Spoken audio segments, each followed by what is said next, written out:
കൂത്താട്ടുകുളം തട്ടിക്കൊണ്ടുപോകൽ കേസിൽ വനിതാ കൗൺസിലർ കലാരാജു കോടതിയിൽ ഹാജരായി. രഹസ്യമൊഴി നൽകാനാണ് കോലഞ്ചേരി മജിസ്ട്രേറ്റ് കോടതിയിലെത്തിയത്. അശ്വിൻ പാലാഴി ചേരുന്നു വിശദാംശങ്ങളുമായി.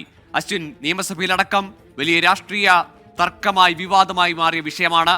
ഒപ്പം കലാരാജുവിന് പാർട്ടി ഓഫീസിലെത്തിയ ചില ദൃശ്യങ്ങൾ ഇന്ന് CPM കേന്ദ്രങ്ങൾ പുറത്തുവിടുകയൊക്കെ ചെയ്തു. അപ്പോഴും ഈ കേസുമായി നിയമ നടപടിയുമായി മുന്നോട്ട് പോകുമെന്ന് ഉറച്ചു നിൽക്കുകയാണോ കലാരാജു? അതിന്റെ ഭാഗമാണോ ഈ മൊഴി രേഖപ്പെടുത്താൻ എത്തിയതടക്കം?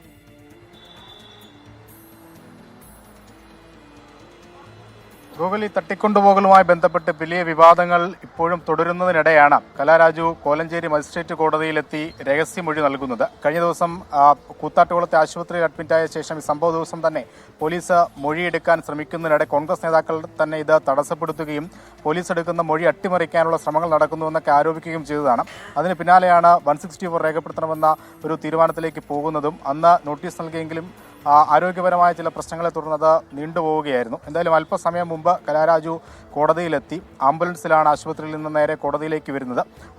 2:30-ക്കാണ് മജിസ്ട്രേറ്റിന് മുന്നിൽ ഹാജരാകാനുള്ള നിർദ്ദേശം സമൻസ് ലഭിച്ചിരുന്നത്. എന്തായാലും ഇപ്പോൾ മൊഴി രേഖപ്പെടുത്തൽ ആരംഭിച്ചിട്ടുണ്ട്, രഹസ്യമൊഴി രേഖപ്പെടുത്തൽ ആരംഭിച്ചിട്ടുണ്ട്. ഈ കേസുമായി ബന്ധപ്പെട്ട് ഏറെ നിർണായകമായൊരു മൊഴി കൂടിയാണ്. കാരണം CPIM നേതാക്കൾ, ഏരിയ സെക്രട്ടറി അടക്കം പ്രതിയായ കേസിൽ അവരുടെ അറസ്റ്റിലേക്കൊക്കെ നയിക്കാൻ പോലീസിന് കൂടുതൽ കൃത്യമായൊരു ഇടപെടൽ നടത്താൻ കഴിയുന്നത് ഒരുപക്ഷെ രഹസ്യമൊഴിയായിരിക്കും. പോലീസുമായി ബന്ധപ്പെടുമ്പോൾ രഹസ്യമൊഴിയുടെ കൂടി അടിസ്ഥാനത്തിലാകും അറസ്റ്റ് എന്നുള്ള ഒരു കാര്യമാണ് പറയുന്നത്. എന്തായാലും ഈ അറസ്റ്റ് വൈകുന്നതൊക്കെ വലിയ രാഷ്ട്രീയ വിവാദമാവുകയാണ്. ഒപ്പം കഴിഞ്ഞ ദിവസം നിയമസഭയിലടക്കം ഈ കേസ് വലിയ വിവാദമായതാണ്, വലിയ ചർച്ചയായതാണ്.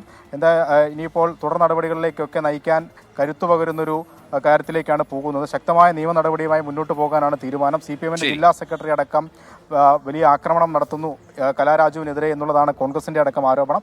എന്തായാലും മൊഴി രേഖപ്പെടുത്തൽ തുടരുകയാണ്. ഏകദേശം 2.5 മണിക്കൂറോളം നീണ്ടുപോകുമെന്നാണ് മനസ്സിലാക്കുന്നത്.